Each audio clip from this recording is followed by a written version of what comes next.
성경 말씀 전도서 7장 1절로 4절 말씀까지 보겠습니다.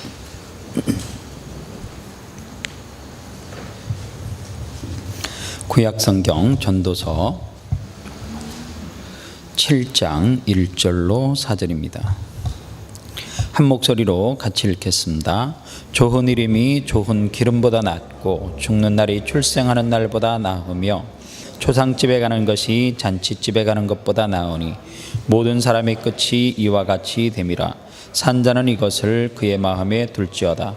슬픔이 웃음보다 나음은 얼굴에 근심하는 것이 마음에 유익하기 때문이니라. 지혜자의 마음은 초상집에 있으되 우매한 자의 마음은 혼인집에 있느니라. 아멘. 기도해 주셔서 교역자 수련회 은혜 가운데 2017년도 계획을 또 구역을 1차적으로 아직 최종안은 아니지만 기도하는 가운데 잘 사역자들이 마치고 돌아왔습니다. 기도해 주셔서 너무너무 감사하고 새벽 예배 강단 지켜주셔서 감사합니다. 이름값 하며 삽시다, 이 제목으로 말씀 증가하겠는데요. 오늘 성경에 보니까 세상에는 지혜자가 있고 어리석은 자가 있대요. 여러분들, 어리석은 자가 많을 것 같아요? 지혜로운 자가 많을 것 같아요? 어리석은 자와 지혜로운 자를 좀 구분해 놓으면 쉽게 이해가 갈 것 같습니다. 어리석은 자의 특징이 뭐냐면 평범한 길을 가는 사람, 그리고 넓은 길을 선호하는 사람입니다. 이 어리석은 사람은 선동의 대상이 됩니다. 남들이 하는 대로 따라가는 부하내동의 주인공들입니다. 반면 지혜 있는 사람들은 남들이 보기에는 가기 싫은 것, 가기 싫은 길, 어려운 이 길, 좁은 길을 걷는 사람, 이 사람들을 지혜자라고 그렇게 이야기합니다. 따라서 지혜자는 바른 가치관으로 바른 선택을 할 줄 아는 심령적 해안이 있는 사람을 지혜자라 그래요. 어리석은 자들이 많을 것 같아요? 지혜로운 자들이 많을 것 같아요? 세상은 지혜로운 사람보다 어리석은 사람들이 좀 더 많은 것 같아요. 넓은 길 좋아하고 편한 길 좋아하고. 그러나 지혜자는 어떤 길을 간다고요? 남이 가지 않는 길 개척하고, 그리고 어려운 길, 힘든 길을 가기 때문에 그래요. 그래서 우리가 어리석게 살면 성경은 결국에 뭐라고 이야기하냐면 천국에 가지 못한다, 그 말이에요. 지혜로운 자가 천국에 가는데, 그러면 지혜롭게 살아가는 사람의 특징, 지혜롭게 살아가려고 하면 어떤 인격적인 특징을 가져야 되느냐? 지혜자는 첫 번째, 이름 관리를 잘 하는 사람입니다. 오늘 1절에 보니까 좋은 이름이 좋은 기름보다 낫고 죽는 날이 출생하는 날보다 나으며 이렇게 되어져 있습니다. 아름다운 이름이 보배로운 뭐보다 낫다고요? 좋은 기름보다 낫대요. 구약에서 기름 이야기하면 그 기름은 무엇을 상징하느냐 하면 불을 상징해요. 그래서 구약의 성경에 보니까 선지자들이 그의 마지막 남은 것을 먹고 기름통에 기름이 가득 찼도록 채워줬다, 그 말은 어떤 상징적인 의미가 있냐면 그 집안의 물질적인 복을 가득 채워줬다, 그 말이에요. 그러니까 기름이 많다라고 하는 것은 그 집이 부하다, 이렇게 생각하시면 돼요. 그런데 성경은 아름다운 이름이 보배로운, 즉 좋은 기름보다 낫다, 이 말을 요즘 말로 바꾸면 이렇게 바꿀 수가 있습니다. 브랜드 파워, 이렇게 바꿀 수가 있어요. 이 말을 좀 더 쉽게 이야기하면 일전의 신문에 보니까 코카콜라라고 하는 브랜드 파워 가치가 얼마 정도 되느냐? 160억 달러가 된대요. 뭐 그 돈이 얼마나 큰 돈인지는 사실 상상이 안 가는데 코카콜라 브랜드 가치가 그만큼 된대요. 외국 회사나 아니면 이름, 외국 상표, 그리고 어떤 것을 내가 이렇게 특허를 신청해서 등록을 하고 상표를 등록하려고 할 때 그 상표를 등록하는 특허권, 이런 것들이 있는데 좋은 것을 내가 사오려고 하면 로얄티를 줘야 되잖아요. 어떤 거는 수천억을 주면서 그 로얄티를 지불하면서도 그 이름을 따가지고 와요. 왜 그래요? 브랜드, 그 상표, 이름의 가치가 그 이상의 가치가 있다라고 생각을 해요. 여러분들 젊은 사람이 좋아하는 것, 나이키라고 하는 상표 잘 아시죠? 그런데 실질적으로 여러분들 신발이나 옷을 사서 보면 전부 다 그 상표에 나이키라고 하는 것이 붙어 있지만 그 안쪽에 보면 이 옷이 어느 나라에서 만들었고 이런 것을 보면 전부 다 어디에서 만들었어요? 동남아시아에서 만들었어요. 미국은 무엇을 가지고요? 나이키라고 하는 상표, 브랜드만 가지고 뭐예요? 수천억을 벌어들인단 말이에요. 수억을 벌어들여. 이게 무슨 이야기냐면 오늘 1절 말씀과 비교할 수 있는 거예요. 아름다운 이름이 뭐보다 좋다고요? 좋은 기름보다 좋다랬는데 옛 성경에 보면 보배로운 기름보다 좋다 그렇게 이야기해요. 그러니까 이렇게 좀 이해를 하시면 더 쉬워요. 돈이 많은 사람들, 뭐 우리가 누가 돈이 많은지 잘 모르겠지만은 뭐 돈이 많은 사람들 대라려면 삼성가 이름을 댈 수가 있겠죠. 현대가 이름을 댈 수가 있겠죠. 그런데 이 돈이 많은 사람 그러면 삼성과 현대가 이렇게 두 가문을 이야기하면서 그의 이름을 하나씩 대요. 그런데 이 사람들은 뭐가 많은 거예요? 아름다운 이름을 이야기하기는 좀 그렇지만 뭐는 있어요? 기름은 많았던 사람이잖아요. 그러면 이름이 아름다운 사람은 어떤 사람이에요?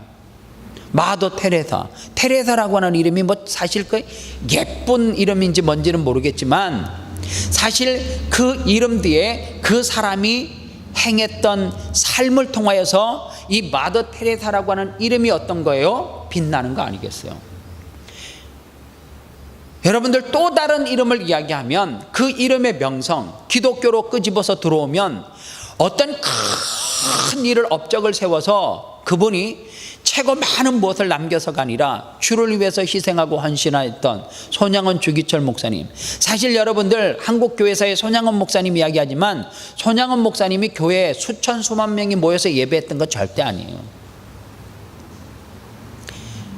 애양원에 가서 손양원 목사님의 자료를 보면 교회가 그렇게 뭐 대단하게 커서 돈 많은 부자들이 와서 유명했던 사람이 아니에요.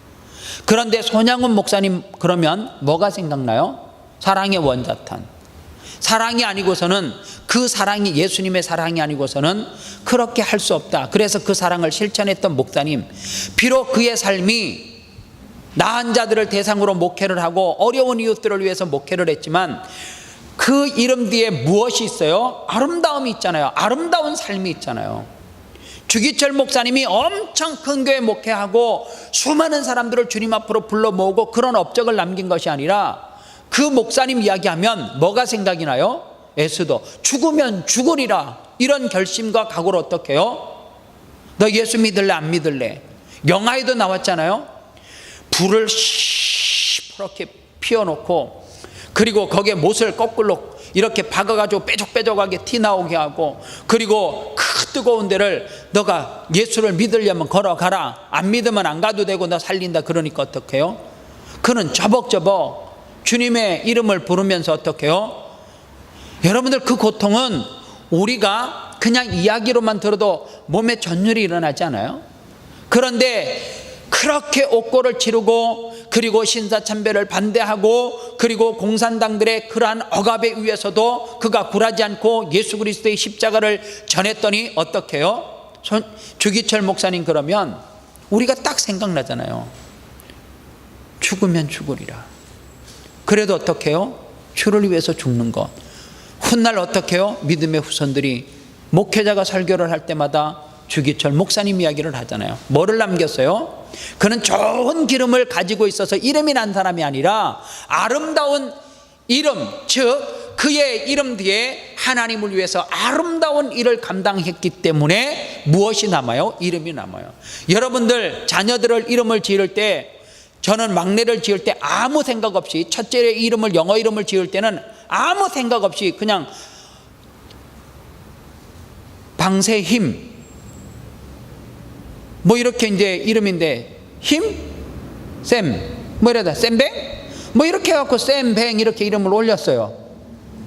온유요? 갑자기 신방을 가고 있는데 법무사님이 전화 와가지고 이 출생신고를 해야 되는데 한국 이름 말고 영어 이름이 있어야 된대요. 운전하다가 아무 생각이 없는데 법무사님 이걸로 할래요 저걸로 하니까 예 폴 온유뱅 이렇게 하겠습니다 했는데 그냥 운전하다가 그냥 폴 온유뱅 이래가지고 이름이 얼마나 헷갈려요. 폴뱅도 아니고 폴 온유뱅 이렇게 해갖고 그것 때문에 최근에 시티즌 받는데 얼마나 문제가 돼갖고 뭐 여권을 주니 안 주니 복잡해요. 여러분들, 그런데 제가 법무사님이 이름을 짓는데 갑자기 그냥 영어 이름은 정일 킴 이렇게 하면 제가 하겠어요? 안 하지?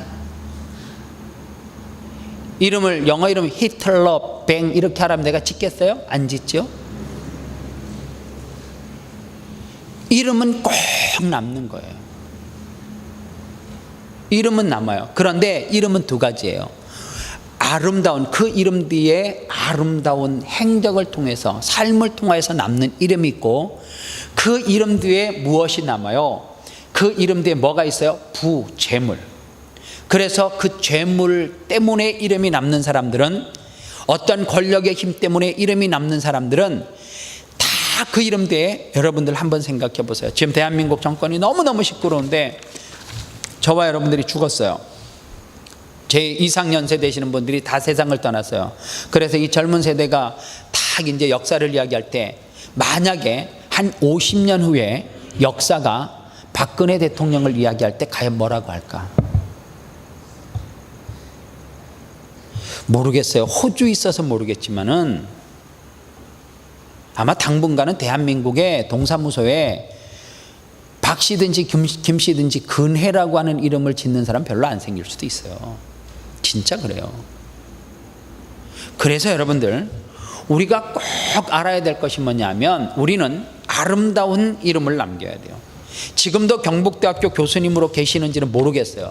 그런데 한때 경북대학교 물리학 교수로 계셨던 양승훈이라고 하는 교수님이 계시는데, 이분이 대한민국의 기독교 세계관 운동을 활발하게 펼치신 분이에요. 여러분들 기독교 세계관 그러면 그게 도대체 뭔지를 모르는데, 그거를 이 물리학을 전공한 양승훈 교수님이 정립을 했는데, 이분은 물리학을 전공했음에도 불구하고 미국의 위튼 대학교에서 신학을 복수로 전공을 했어요. 그런데 자기가 신학을 공부할 때에 그 지도 교수가 자기 방에다가 무엇을 걸어놓고 있었느냐 하면, 인격이란 지위에 있는 것이 아니라 영향력에 있다. 이 글을 그 교수님 방에, 지도 교수님 방에 꼭 이 액자에다가 뭐라고 그랬어요? 인격이란 지위에 있는 것이 아니라 영향력에 있다. 이것을 걸어놨대요. 그런데 그거를 보면서 이 양승훈 교수님이 기독교 세계관을 정립할 수 있었다, 그렇게 이야기를 해요. 이 말을 잘 풀어보십시오. 그 이름 하나로 폭발력 있는 리더가 될 수도 있어요. 그렇죠? 그리고 그 이름 하나로 뭐가 될 수 있어요? 세상을 파괴할 수 있는 이름도 될 수가 있습니다. 그게 뭐예요? 영향력이에요. 그 이름 하나로 도덕성의 상징이 될 수도 있어요. 그러나 도덕성을 파괴하는 사람이 될 수도 있다라고 하는 사실입니다. 그래서 여러분들, 우리가 누구를 닮아가야 되느냐? 예수님을 닮아가야 돼요. 그래서 자기의 인생, 삶을 계속해서 돌아볼 수 있는 자리가 어디냐? 2절은 우리에게 이렇게 말해요. 같이 읽어볼까요? 2절 말씀. 초상집에, 시작. 초상집에 가는 것이 잔치집에 가는 것보다 나으니 모든 사람의 끝이 이와 같이 됨이라. 산자는 이것을 그의 마음에 둘지어다. 살아있는 자는 마음에 그것을 꼭 두고 살아야 되는데, 어떤 자리가 있다는 거예요? 초상집에 자리가 있고 잔치집에 자리가 있대요. 초상집에 가면 뭐가 있어요? 슬픔이 있고, 잔치집에 가면 뭐가 있어요? 웃음이 있어요.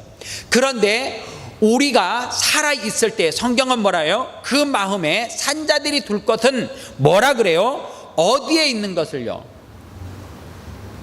초상집에서 삶의 의미를 배우고 그리고 초상집에 있을 때에 자기 인생 관을 정립할 수 있다라고 그렇게 이야기해요.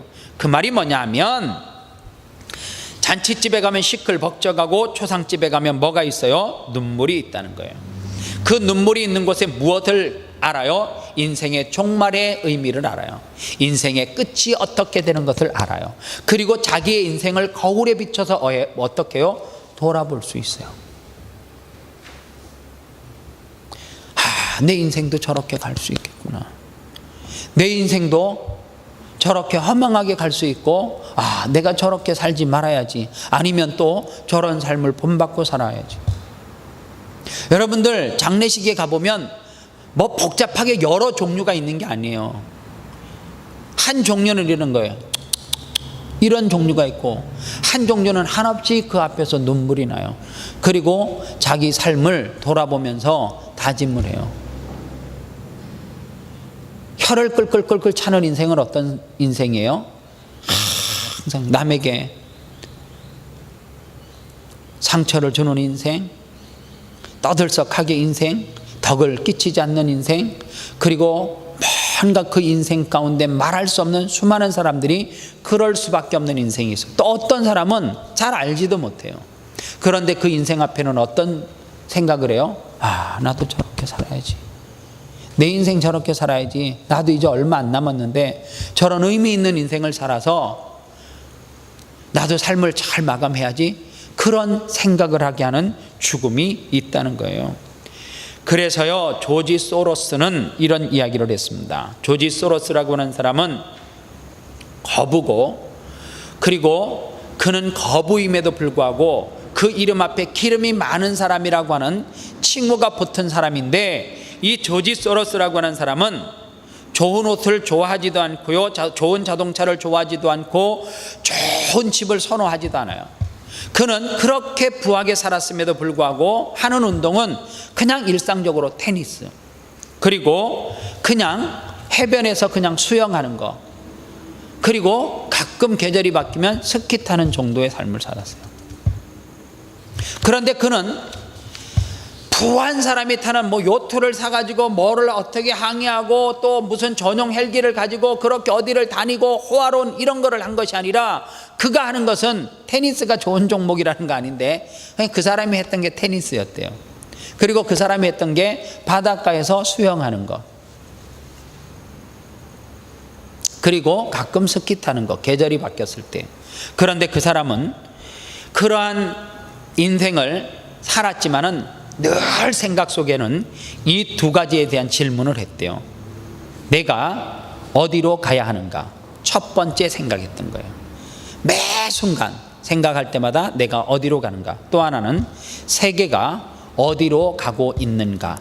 이 두 가지를 계속해서 스스로에게 질문하고 고뇌하고 또 묻고 계속 내가 어디로 가고 있는가, 이것을 스스로에게 계속 물었어요. 그리고 또 하나, 세계가 어디로 가고 있는가, 이것을 계속해서 자신에게 질문했어요. 그래서 이 사람은, 이 조지 소로스라고 하는 사람은 이렇게 말했습니다. 부자, 철학자, 생각하는 부자. 여러분들 똑같은 부자라도 멋지지 않아요?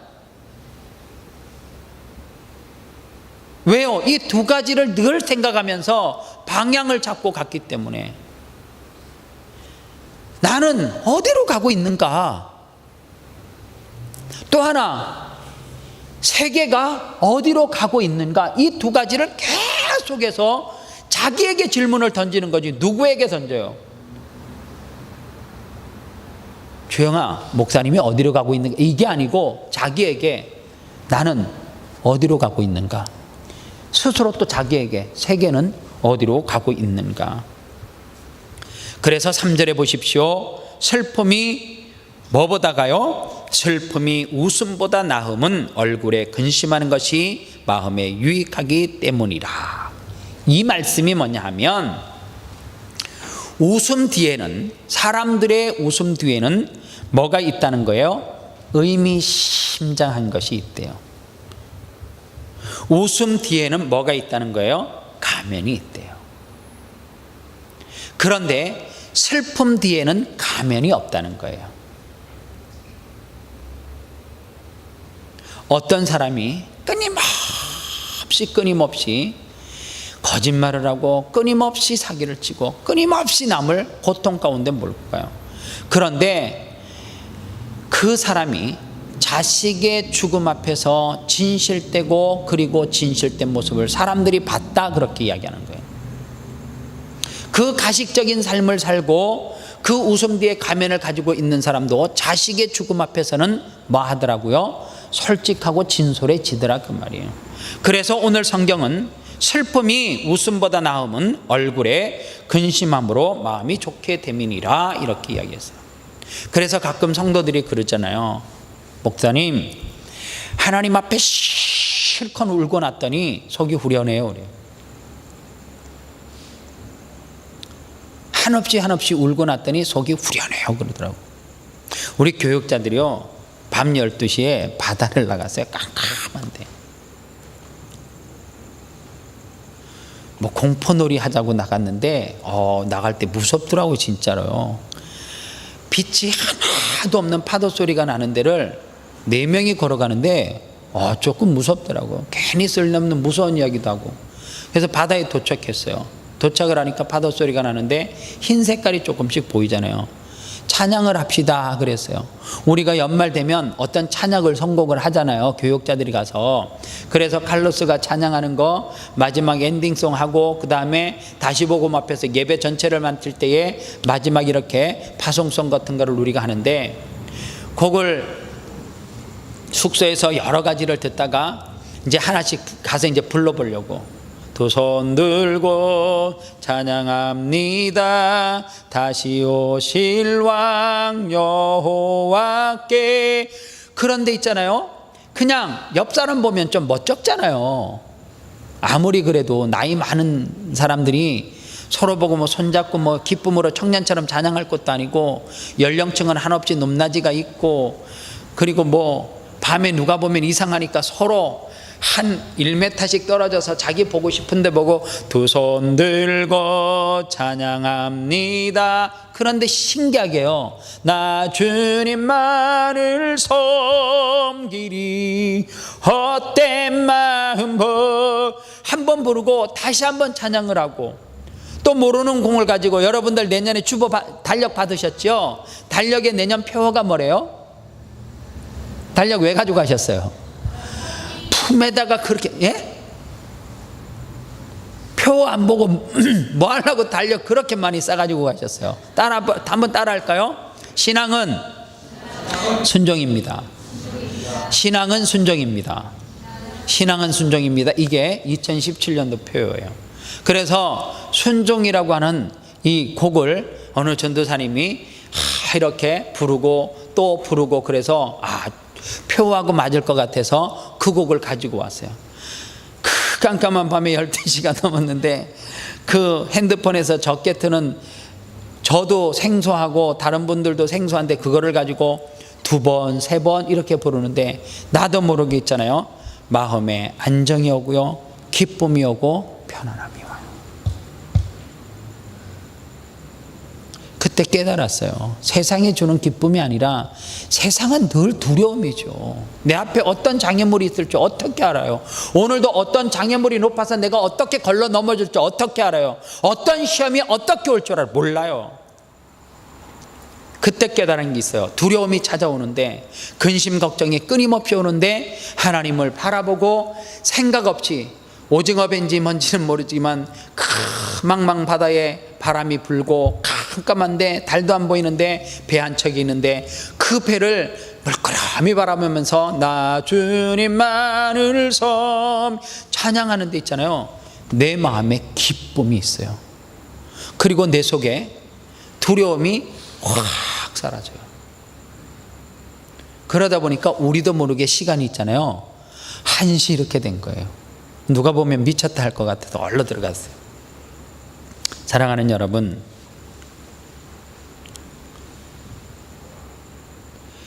웃음의 배후에 가면이 있지만, 그러나 하나님 앞에 진실되게 엎드려서 하나님 앞에 우는 것은, 하나님은 우리의 눈물을 절대 닦아주지 않는 법이 없어요.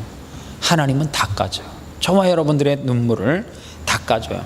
그래서 여러분들 시간이 지나면 지날수록 우리 인생 가운데 어떤 삶을 살아야 되느냐? 지혜로운 사람의 인격적인 특징 첫 번째, 지혜자는 이름 관리를 잘 하는 사람, 이 사람이 지혜로운 사람인 줄 믿으시기 바랍니다. 이 시간 같이 함께 찬양합니다. 두 손 들고 찬양합니다. 찬양할까요? 악보 돼요? 네. 천천히 준비해도 돼요. 네. 핸드폰에서 찾으셔도 되고